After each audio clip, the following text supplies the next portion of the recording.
warahmatullahi wabarakatuh. Salam sejahtera bagi kita semua. Salam Om Swastiastu, Namo Buddhaya, salam kebajikan. Perkenalkan, nama saya Vina Amelia dengan NIM 21425300083 dari kelas 1C Program Studi D4 Keuangan jurusan Akuntansi Politeknik Negeri Malang. Pada kesempatan kali ini, saya ditemani dengan rekan-rekan saya dari kelompok 3 akan mempresentasikan bab seputar konstitusi dalam Pancasila. Nama saya Yunia Suharti Handayani dengan NIM 21425300059, nomor absen 28. Nama saya Salsabila Fitrani dengan NIM 21425300034. Saya Tio Pramudika Maulana dengan NIM 21425300060. Nama saya Sarla Aldra Regian Sinta, NIM saya 21425300073. Pengertian konstitusi. Kata konstitusi secara literal berasal dari bahasa Perancis, constituer, yang berarti membentuk. Konstitusi adalah seperangkat aturan yang mengatur dan membentuk organ-organ pemerintahan, termasuk wewenang yang dimilikinya, serta dasar-dasar negara. Konstitusi berfungsi dalam mempertahankan stabilitas dan keberlangsungan struktur politik dan hukum, serta prinsip dasar yang menjadi pedoman serta diformulasikan dalam bentuk tertulis. Pengertian konstitusi menurut para ahli. Yang pertama, menurut Aidewa Gede Atmaja, pengertian tentang konstitusi dibedakan menurut definisi dan konseptual. Menurut definisi dapat dikatakan konstitusi adalah himpunan norma atau kaidah konstitusi suatu negara yang menyiratkan bahwa konstitusi merupakan dokumen yang berisi norma atau kaidah-kaidah hukum untuk mengoperasionalkan penyelenggaraan kekuasaan negara.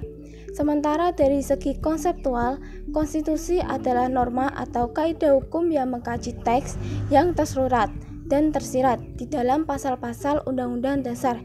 Yang kedua, menurut Ohud Phillips dan Paul Jackson, konstitusi adalah suatu bentuk aturan, adat istiadat, kebiasaan-kebiasaan, dan konvensi-konvensi kenegaraan yang mengatur susunan, kedudukan organ-organ negara, serta mengatur organ-organ negara tersebut dengan rakyatnya.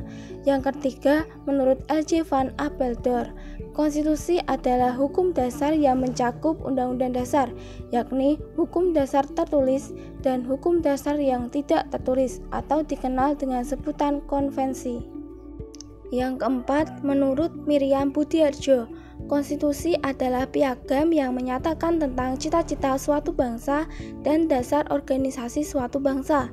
Dapat disimpulkan bahwa yang pertama, konstitusi dalam arti sempit. Konstitusi adalah undang-undang dasar atau hukum dasar tertulis, yakni suatu dokumen yang berisi aturan serta ketentuan yang bersifat pokok dari ketatanegaraan suatu negara. Yang kedua, konstitusi dalam arti luas.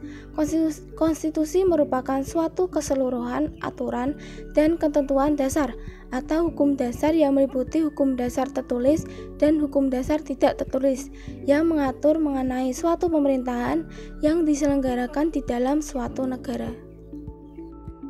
Tujuan dibentuknya konstitusi menurut C.F. Strong menyatakan bahwa pada prinsipnya tujuan konstitusi adalah untuk membatasi kewenangan tindakan pemerintah, untuk menjamin hak-hak yang diperintah dan memutuskan pelaksanaan kekuasaan yang berdaulat.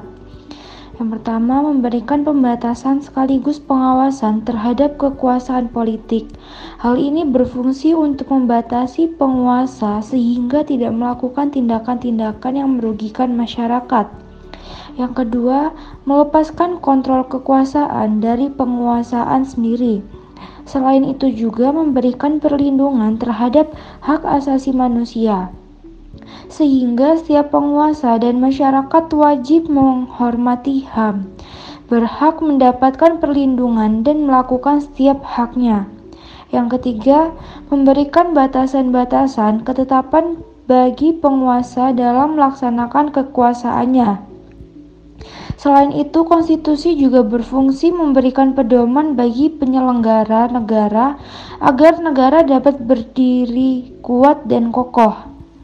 Yang keempat, mengatur jalannya kekuasaan dengan jalan membatasinya melalui aturan untuk menghindari terjadinya kesewenangan yang dilakukan penguasa terhadap rakyatnya, serta memberikan arahan kepada penguasa untuk mewujudkan tujuan negara. Undang-Undang Dasar 1945. Undang-Undang Dasar 1945 adalah sumber hukum dasar tertulis yang mengikat dan mengatur pemerintah, lembaga negara, dan juga mengikat seluruh warga negara Indonesia.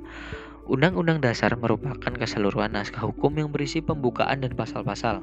Sebagai dasar hukum, Undang-Undang Dasar merupakan hukum tertinggi dari seluruh hukum yang ada di Indonesia. Segala tingkah laku, perbuatan pemerintah seperti peraturan pemerintah, peraturan presiden, dan lain-lain harus dilaksanakan berdasarkan Undang-Undang Dasar 1945.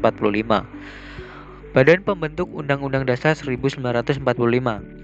Pada tanggal 22 Juni 1945, 38 anggota BPUPKI membentuk Panitia 9 yang terdiri dari 9 orang untuk merancang Piagam Jakarta yang akan menjadi naskah pembukaan UUD 1945. Setelah dihilangkannya anak kalimat dengan kewajiban menjalankan syariat Islam bagi pemeluk-pemeluknya, maka naskah Piagam Jakarta menjadi naskah pembukaan Undang-Undang Dasar 1945 yang disahkan pada tanggal 18 Agustus 1945 oleh Panitia Persiapan Kemerdekaan Indonesia atau PPKI. Pengesahan UUD 1945 dikukuhkan oleh Komite Nasional Indonesia Pusat atau KNIP yang bersidang pada tanggal 29 Agustus 1945. Naskah rancangan Undang-Undang Dasar 1945 Indonesia disusun pada masa sidang kedua Badan Penyelidik Usaha Persiapan Kemerdekaan (BPUPKI). Nama badan ini tanpa kata Indonesia karena hanya diperuntukkan untuk tanah Jawa saja. Di Sumatera ada BPUPKI untuk Sumatera. Masa sidang kedua tanggal 10 sampai 17 Juli 1945. Tanggal 18 Agustus 1945, PPKI mengesahkan UUD 1945 sebagai Undang-Undang Dasar Republik Indonesia. Hubungan belakang tubuh UUD 1945 dan isinya. Hubungan antara pembukaan UUD 1945 dengan batang tubuh UUD 1945 yaitu bahwa di dalam pembukaan UUD 1945 terdapat pokok-pokok kaidah negara yang fundamental. Pokok-pokok kaidah negara yang fundamental ini kemudian dijabarkan dalam batang tubuh UUD 1945 terbentuk pasal-pasal yang mengatur kehidupan berbangsa dan juga bernegara. Latar belakang terjadinya amandemen UUD 1945. Di penghujung tahun 1998, Indonesia mengalami kehancuran ekonomi dan politik yang semula menjadi andalan enzim pemerintah Soeharto. Dunia perbankan dilanda prahara akibat kesalahan regulasi dan praktik korupsi dan nepotisme. Angka pengangguran meningkat drastis akibat banyaknya PHK sebagai buntut dari kehancuran perekonomian domestik Indonesia yang bergantung kepada utang luar negeri.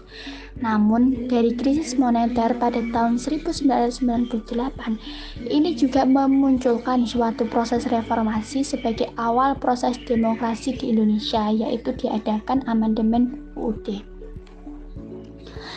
Latar belakang perubahan UUD 1945 antara lain karena pada masa Orde Baru kekuasaan tertinggi di tangan MPR dan pada kenyataannya bukan di tangan rakyat, dan kekuasaan sangat besar pada adanya pasal-pasal yang terlalu luas sehingga dapat menimbulkan multitafsir serta kenyataan rumusan UUD 1945 tentang semangat penyelenggaraan negara yang belum cukup didukung ketentuan konstitusi.